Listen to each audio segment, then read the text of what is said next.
Selamat pagi pemirsa, saya Chandra Dewi kembali hadir menjumpai Anda dalam Cerdas 5 Menit. Pagi ini kita akan berbincang seputar memanfaatkan kekayaan rumah tangga. Di studio Metro Manulife, saya telah ditemani oleh Bapak Lugowo Kusumonegoro, Presiden Direktur dari PT Manulife Asset Management Indonesia. Selamat pagi Pak Lugowo. Selamat pagi Mbak Chandra. Pak Lugowo, sesuai topik kita, memanfaatkan kekayaan rumah tangga ini untuk masa pensiun ya Pak ya. Bisa dijelaskan bagaimana pandangan Bapak? Ya, di episode sebelumnya kita sudah bahas ada 5 sumber penghasilan saat kita pensiun. Ada jaminan sosial, ada program pensiun, ada dukungan keluarga, ada bekerja kembali, dan terakhir adalah dari hasil kekayaan pribadi atau kekayaan rumah tangga. Nah, yang pertama, jadi jaminan sosial dan program pensiun kita tergantung pada pihak lain. Kita tergantung pada pemerintah atau negara dan juga tergantung pada pemberi kerja. Yang ketiga adalah dukungan keluarga. Ini juga tidak bisa diandalkan karena jumlah anak semakin sedikit. Betul. Dan anak kita juga pasti pengeluarannya sudah besar di saat nanti mereka dewasa, apalagi kalau harus dibebani dengan membiayai orang tuanya, tentunya berat sekali. So tidak bisa diandalkan. Yang keempat adalah bekerja kembali. Walaupun kita semangat mau kerja kembali, belum tentu ada pemberi kerja yang bisa menyediakan lapangan kerja bagi kita.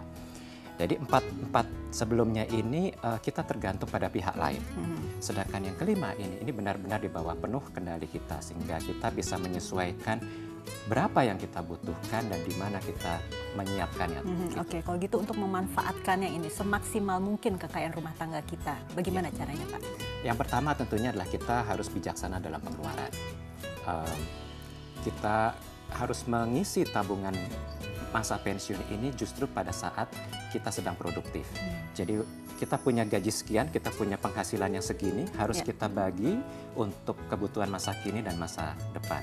Dan kita ingat bahwa semakin banyak yang kita keluarkan untuk masa kini, semakin sedikit yang untuk masa depan. Atau penghasilan dikurangi gaya hidup sama dengan masa depan. Semakin irit kita masa kini, maka semakin banyak yang bisa kita alokasikan untuk kesejahteraan kita di kemudian hari. Nah, jadi pertama adalah penghasilan. Yang kedua adalah kita juga harus menyisihkan penghasilan yang saat ini sebagian untuk hak orang lain. Ini nggak boleh lupa. Jadi kita harus selalu sedekahkan, zakat, dan sebagainya. Itu jangan sampai lupa.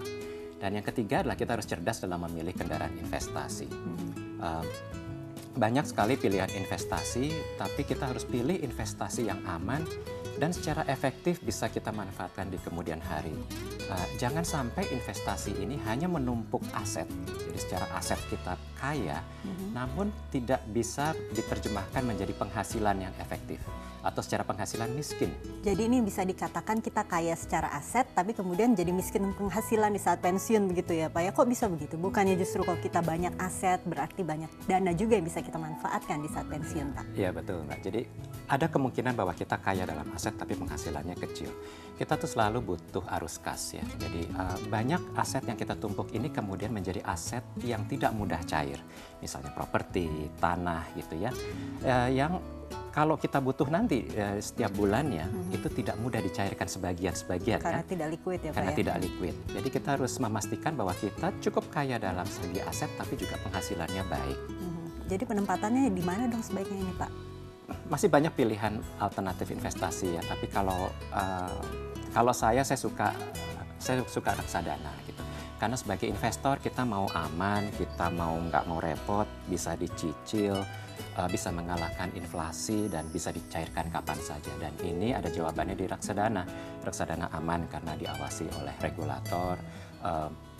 Kemudian kita tidak perlu repot karena pengelolaannya dilakukan oleh manajer investasi yang ahli, diinvestasikan di pasar modal yang prospektif gitu ya.